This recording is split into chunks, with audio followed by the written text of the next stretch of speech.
What's up everybody, it is Jay here, and today I wanted to talk about trans young people. Initially I was going to talk about JK Rowling, but I don't really think that that's worth my time on this channel for me to discuss. There's already so much information out there, and I don't really think I can bring anything exceptionally new to the table. What I can talk about is something tangentially related to JK Rowling's recent transphobia. And that is a tweet I saw this morning, and I will link it in the description below. It is from the trans youth charity in the UK called Mermaids, and it is a article about how Mermaids have reached out to JK Rowling to ask her to actually have a conversation with trans young people. So she has to actually confront the people that she is negatively impacting with her behavior and with what she said and stuff like that. And I don't think that's a good idea. And I want to talk a little bit about that. Number one, I want to clarify that this is not me trying to shade this charity, because I think for the most part this is a charity that has done good for trans young people. I don't know that much about them, but I don't have any reason to say oh, they're terrible. I just think this specific thing is a bad thing to do, and it's not really about this charity per se. It's about, as a whole, how trans young people have to kind of expose themselves and be made vulnerable in order to receive respect from other people, and how that exists in a wide variety of spaces, right? So what they are essentially saying is, we want JK Rowling to sit down and have a conversation with trans young people. And a lot of the time this kind of thing is suggested because we have this idea that if a bigot has to sit down across from the person that they spew hatred about, that it would change their perspective in some way. And I don't think that's totally incorrect in any sense. I don't think that's something that is wildly wrong and is never true.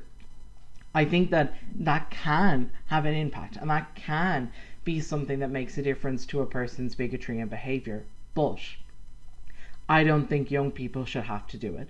I don't think kids should have to do it.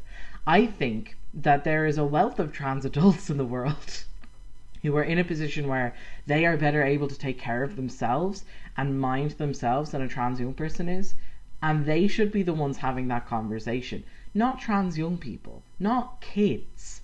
And it's a strategy that I understand, because it's definitely something I have participated in. If you've been watching my channel for a long time, you would know that I am 20 years old, but I started making this channel and making these videos when I was 15. And throughout my teen years, I was involved with trans activism as a young person, as a minor. But the thing is, I think that it can be difficult, and it can be complicated, and it can be something that doesn't need to happen. And I kind of feel like there are people who don't consider the impact that a trans person, especially a trans young person, expressing that vulnerability will actually have, and the risk that that actually puts them at. For example, a lot of the activism that I have done in my teen years before I was an adult was quite heavily vetted by the LGBT youth organization that I worked with and worked through, and that I attend still today. All of the stuff that they bring to young people, that they ask them to get involved in, is always stressed to be completely optional, heavily stressed that it is completely optional. And it is also always heavily vetted before it gets to us. So before that kind of opportunity gets to a trans young person, it is vetted to within an inch of its life. And if something was to go wrong, if something was to step outside what that organization considers acceptable, they would do something about it. They wouldn't just let it happen. And that's kind of why, throughout my teenage years, I was personally comfortable doing these things. I personally volunteered to do them, and why my parents were comfortable letting me do these things, because I had faith that these youth workers that I worked with a lot, that they would not put me in a situation that was something that I would be deeply upset by. And I also knew my own boundaries and my own limits. But the thing is that at that point I was a teenager. I was 15, 16, 17. I wasn't a small child. And I think that even then, I think that sometimes, as a trans teenager, we are expected to be like advocates for ourselves in a way that we shouldn't have to be, especially when you're talking about, there are organizations out there that are meant to advocate for trans young people, and I think sometimes they put too much of that work on the trans young people and not enough of that work on the people who actually work in the organization. And I think this is a good example of that. Like, getting like the most famous transphobe probably in the world today to sit down across from trans young people just seems unethical to me. Like, it seems unfair, even if a trans person was to agree to that. Like, the examples of like advocacy work like that I have done have never been so stark as that. I think the most tense, I would say, like engagement like that, where I was a minor and I was trying to advocate for trans young people's rights, that I ever engaged in, was when I was 17 and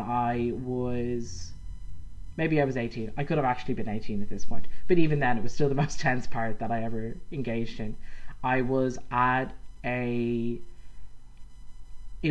consultation thing with the panel who were reviewing the Gender Recognition Act in Ireland, and I was there with two, I think, other young people who, like me, had like either been able to access gender recognition or had tried to and had encountered issues. And I was talking about like my experience and why I felt it needed to be different and why it was important to me. And the reason why that isn't as bad to me as sitting across from fucking JK Rowling while she talks shit, I guess, is that while there was a panel in front of me, 3 people on that panel were people I knew and trusted. 3 people on that panel were either friends or people I had worked with who I knew had like the best interests of trans people in mind. So I wasn't sitting there thinking like I'm in a room where no one thinks that I deserve rights and I am the only thing that can possibly like get trans young people the rights that they deserve. I was in a situation where I was sitting across from people who, yeah, I'm sure there were some people there who didn't think anything of what I was saying, but there were people there who believed me, who trusted me, who respected me, and I knew that. And that's different, to just say we should have trans young people sit across from a transphobe and let them have a conversation. Like, I don't think that's a responsible thing to do. I don't think it's a respectful thing to do. I don't think it's fair in any sense. And I think that it does play into this wider situation where trans young people so often have to like stand up and be vulnerable and expose like vulnerable things about themselves and their lives in order to be taken seriously. Like, I had to sit there and talk about how scary it was to go into a courtroom and have like for a few minutes have to stand there and have somebody else looking over like all of these documents that other people had written about me, and have to have them decide whether I deserved to be seen as legally male. Like, that's a hard thing to go through. That's stressful. That's horrible to have to put a teenager through. And yet, like, that didn't matter, To feel like I would have to sit there and say that, like, that's vulnerable enough. And I wasn't even just sitting across from a famous transphobe, Like, that's enough. And I think that in general, we need to do better for trans young people and not put them in positions where they have to make themselves vulnerable all the time to like attain rights. We have to be in a position where we're actually advocating for trans young people, especially like people my age. Like, yeah, I'm still a trans young person because I'm 20, like, yeah, I'm an adult, but I'm still a young person. And I am in a position where I can say, I was trans as a teenager and I was out and experiencing like the world as a trans person as a teenager, and these are my thoughts, and this is what I have to say, without putting myself at the same risk as somebody who is currently a trans teenager. Like, there are people like me who can do that work, who can advocate, but don't get an opportunity to, and instead we put trans young people in harm's way. Yeah, those are my thoughts. I have a lot of thoughts. So thank you for watching.